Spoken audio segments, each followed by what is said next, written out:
वालेकुम नाजरीन, मैं हूं अब्दुल वाजिद और आपको अपने channel voice of AB Wajid पे वेलकम करता हूं।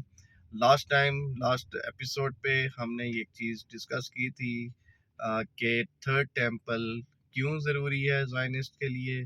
और आज हम थोड़ा सा कोशिश करेंगे कि उसको थोड़ी डिटेल में जाएं कि थर्ड टेंपल है क्या, थर्ड टेंपल की रिक्वायरमेंट्स क्या है और ज़ायनिस्ट के लिए ये ज़रूरी क्यों है। देखिए, third temple first of all, first temple की अगर हम बात करें, हज़रत सुलेमान अलैहिस्सलाम ने 1000 ईयर्स बीसी उसकी तामीर की। उसके बाद 586 बीसी में इसको बेबीलोन के किंग ने इसको तबाह कर दिया। और उसके बाद सेकंड टेंपल जो है वो 70 AD after the death of the Christ, इनको रोमन अम्पायर ने, रोमन किंग ने इसको तबाह कर दिया। ये तो हो गया first and second. Third temple, जिसका जो आज हमारा मौजू है, थर्ड टेंपल को सबसे पहले जहन में रख लें कि इसने उस जगह पे बनना है जहां पर आज मस्जिद अक्सा है। और मस्जिद अक्सा को इनके मुताबिक जब तक ये तबाह नहीं करेंगे उस वक्त तक थर्ड टेंपल नहीं बन सकता। और थर्ड टेंपल बनाना इनके लिए क्यों ज़रूरी है?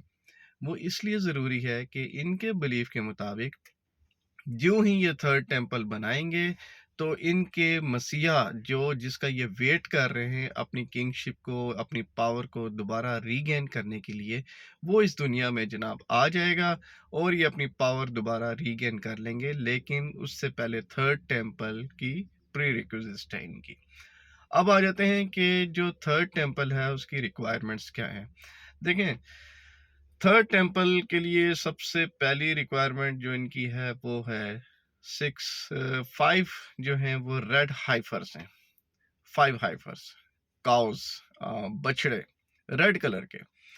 अब ये वेरी इजी होता है सुनने वाले के लिए कि लाल रंग की गाय तो हम बहुत देखते हैं, लेकिन जो इनकी रिक्वायरमेंट है उसके मुताबिक ऐसी गाय, ऐसा हाइफर जो रेड कलर का हो, उसकी एज 3 इयर्स तक जब वो पहुंचे तो उसके उसके जिस्म पे कोई एक भी बाल जो है वो किसी और कलर का ना हो।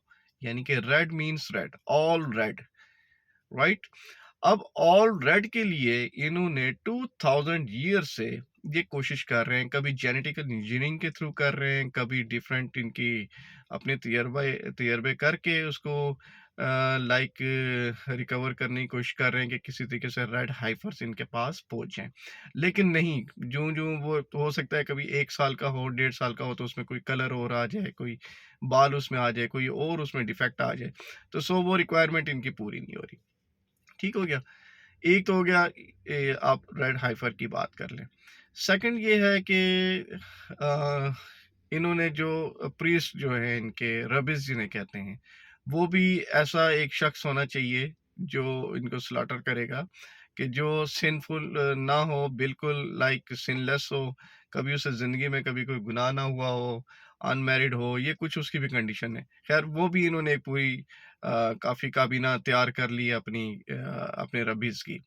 अच्छा देखें, जो इसकी रेड काउज़ की जो बात कर रहे हैं, अभी रिपोर्टेडली ऐसा है कि टेक्सास यूएसए से वो आई है रेड काउज़, इन्होंने कुछ इस सेम कंडीशन जो इनकी रिक्वायरमेंट है उसके मुताबिक इनको मिल गई हैं। अगर ये मिल गई हैं उनको तो ये आप जस्ट ज़हन में रखें कि ये इस सफ़र की जो लेंथ है वो राउंड अबाउट 2000 ईयर्स है।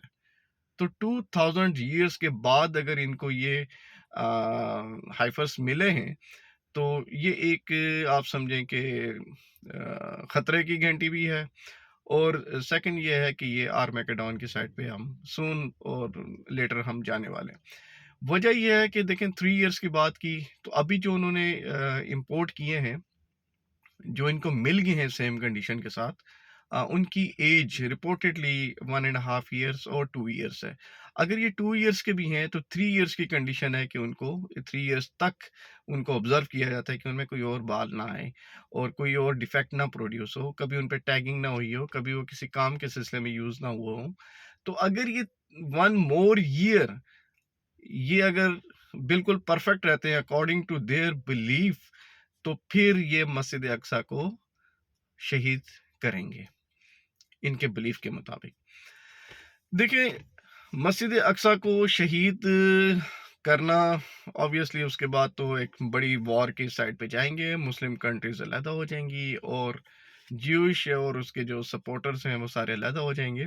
तो एक हदीस के मुताबिक ये इतनी बड़ी जंग होगी, इसकी इंटेंसिटी का आप अंदाज़ा इससे लगा लें कि अगर एक शख्स के 100 बच्चे भी हैं तो 99 जो हैं वो इसमें मारे जाएंगे। तो आप जस्ट इमेजिन कर लें, ये होनी है और ये बिग वॉर होनी है, लेकिन उससे पहले ये जो स्टेप्स हैं ये मैं आपको बता रहा हूँ। दोनों बिलीफ के मुताबिक ये स्टेप्स होने हैं। अब आ जाते हैं कि यहूदियों ने जो जगह चूज़ की हुई है स्लॉटर करने के लिए उन हाइफर्स को, वो है ऑलिव माउंटेन, जो कि आप यरूशलेम से थोड़ा सा हाइटेड पे है। ये माउंटेन्स हैं और उसके ऊपर हाँ, यहाँ पे एक दिलचस्प बात आपको मैं बताऊँ। यहूदियों को जब ये डिफीटेड होंगे और जब मारे जा रहे होंगे, तो जिस चीज़ के पीछे भी छुपेंगे ना, वो चीज़ गवाही देगी कि ये मेरे पीछे यहूदी छुपा हुआ है, तो उसको कत्ल कर दिया जाएगा। लेकिन एक दरख्त जो कि इनको पनाह देगा, उसका नाम है गरकत। वो गरकत का दरख्त इनका फर्म बिलीवर है, जैसे हमें पता है कि वो पनाह देगा और ये भी इनको भी पता है कि उनको पनाह देगा। सबसे ज़्यादा कास्ट जो हो रही है इस टाइम इज़राइल में, वो बरगद के दरख्त की है, क्योंकि इनको पता है कि उस दरख्त ने इनको पनाह देनी है और बताना नहीं है किसी को, छुपा देना है एक यहूदी को उसके पीछे। सो ऑलिव माउंटेन की अगर बात करें तो सबसे ज़्यादा काश्त वहाँ पे किसकी हो रही है?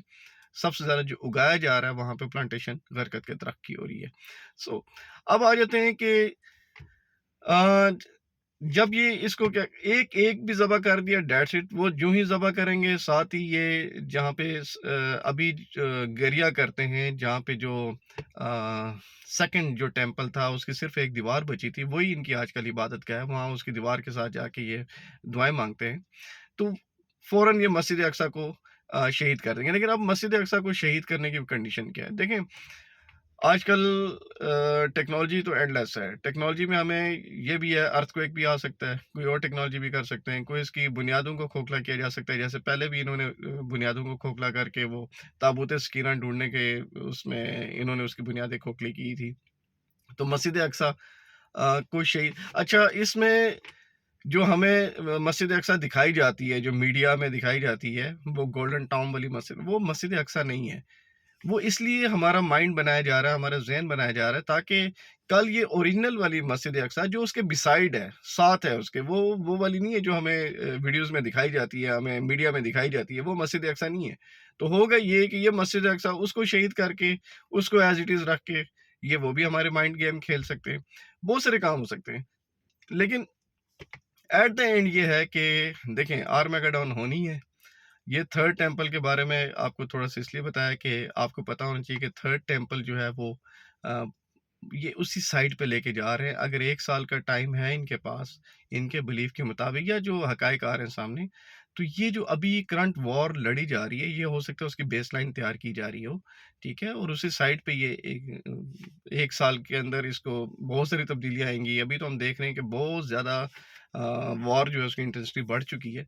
तो आहिस्ता-आहिस्ता ये वॉर हमारे सामने आती जाएगी कि ये, वो कहते हैं कि वो ऊँट किस कल बैठेगा, तो ये एक चीज़ क्लैरिटी की साइड पे जाएगी।